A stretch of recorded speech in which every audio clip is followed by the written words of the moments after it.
বিংশ শতাব্দীর এই সময়ে বিয়ে যেন এক কঠিন পরীক্ষা।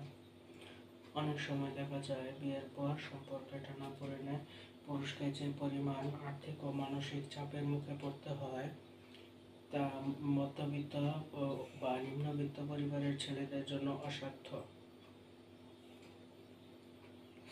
বর্তমান ব্যবস্থায় একজন পুরুষকে কঠোর পরিশ্রম করে সম্পদ করতে হয়, অথচ বিচ্ছেদের সময় তাকে যে বিশাল অর্থদণ্ড দিতে হয় তা অনেককেই বিয়ে করতে নিরুৎসাহিত করছে।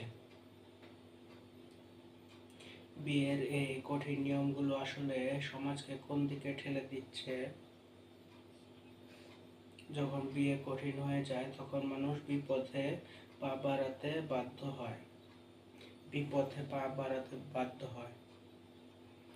সামাজিক এই অস্থিরতার দায় কি সেই সব অভিভাবকদের নয়, যারা শুধুমাত্র উপার্জনকে বিয়ের একমাত্র মাপকাঠি বানিয়ে ফেলেছেন?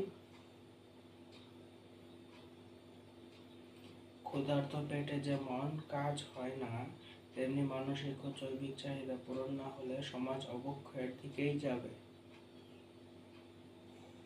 অধিকার এবং দায়িত্ব দুটোই সমান হওয়া উচিত।